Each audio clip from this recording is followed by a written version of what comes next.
Mary, I've heard you talk about the cabins. I think you had quite a lot of interest in the cabins. You certainly developed it recently again. Can you tell us what you mean by the cabins? Well, they're rather varied because they're places which people came to for weekends and holidays many a time. People from the towns, these cabins of whatever type of material they were made were on farmland in various parts of our village. Right. The largest of them was at part of our village called Howgill, and it was a very well used.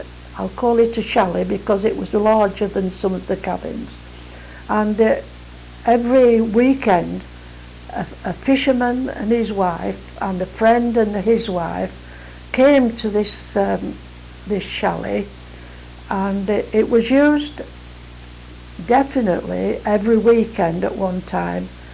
So quite a holiday home.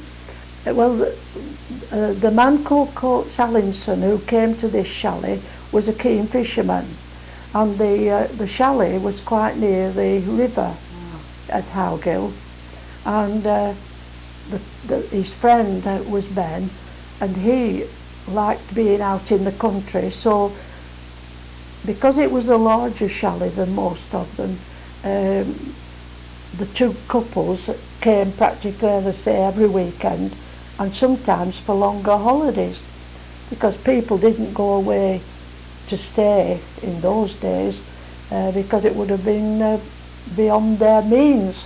This was when, Mary, roughly?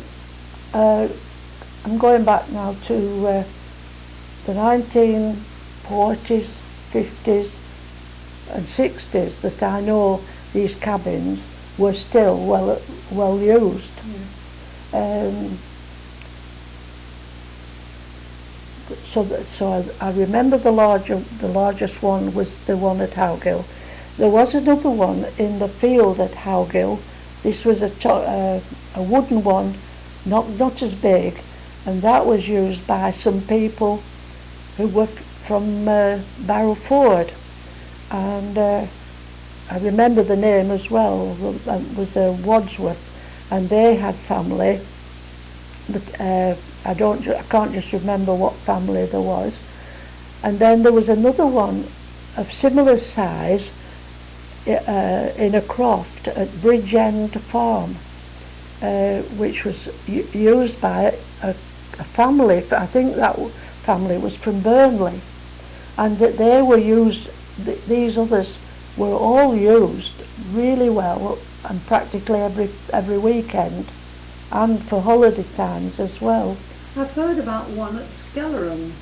Can you tell us anything about that one? Yes, unfortunately I never went into any of these dwellings at the time, because of course I wasn't so old when we came to Rimington at first, and but that one was an old railway carriage. Well, I'm saying an old one. It was always in very, very good condition, and the people who came to that spent a lot of time there. I don't know. I think they were from Blackburn. The people were from Blackburn who came there. So do you think that was a long-term let, or were they working in the area? It was there for more years than I care to remember. It was still in position, because it was quite near to the old lead mines, and we used to go every year picking blackberries in the lead mines. So we knew that this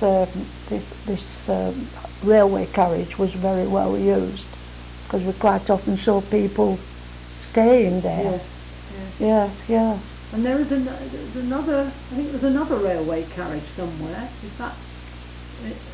Can you recall where? Is that Mrs. Duckworth? Oh yes, it wasn't on the same in the same ground as the cottage. It was across the lane at what we call the back lane in Rimington, and yes, that was an old railway carriage. I don't think that was used by anyone else as a holiday home. I think that was that was just used by the Duckworths themselves. I think, yes, because it's at the bottom of our garden. Yes. I can remember, I think, that she would spend time pottering in the garden, Yes. which was surrounded it, and I think it Yeah. was almost like a kind of a summer house, maybe. Yes, or I a think storage I place. think it was storage, and perhaps almost like partly as a potting shed, Yes. because they did like to grow some flowers, but they didn't have a lot of space around the cottage itself, and so they had a lawn. There was a lawn by this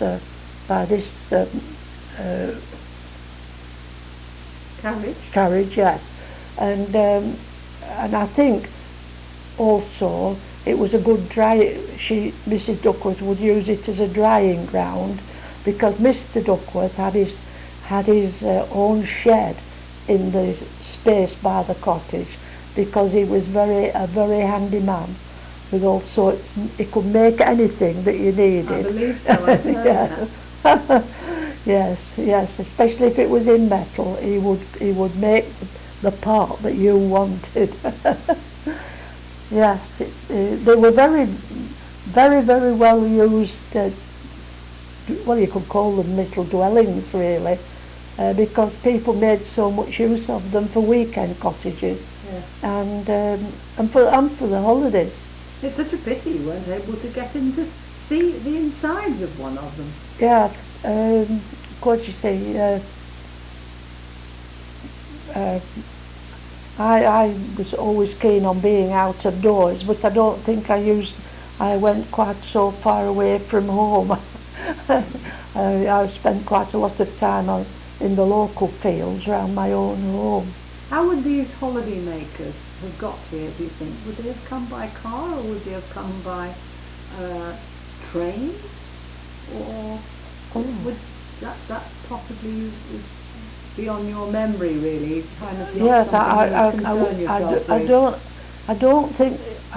Not many people had cars when we came at first. I think there were only 3 or 4 cars in the whole of Rimington when we came at first. So if they came as a family to stay, they might have walked from Bairstow, maybe, or somewhere? They may have done. Yeah. Yes, they may have done. Yeah. I don't. Anyway, when we I meet don't know, somebody- because Sorry. we've never had much of a bus service. But yes, that's a good question.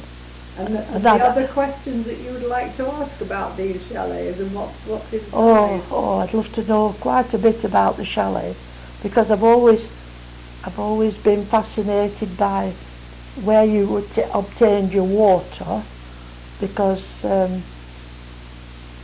there was no mains water in Rimington, not until I was 18 years old, and so if you had a water tap in my younger days, it would only be from a rainwater tank, unless you were linked up to a spring. And so I often wondered if the farms where these chalets were situated, whether they were able to link to a spring that also fed the farm. Right, yes. And but so I was always interested where the water came from, because most dwellings around here were on springs. And the other thing that I always wondered about was what they did, because we had open fires. I wondered what they did in these chalets. The heating. Yes, because of most of them being having a lot of wood about them, Yes, built from wood, and No sign of a little chimney anywhere, any of them. And so it was always fascinating. But I was never because there were people from away. I suppose I never really got it to meet them. And of course, when they came over for weekends, they would bring their own supply, perhaps their own food supplies with them. So I would never be introduced to any of them because they wouldn't be buying food from the village itself, you know. Yeah, yeah. Oh, well, we'll have to ask around in the village and see if we can find out. See if what we can. Anyone knows anything about the inside of the cabins. That's right.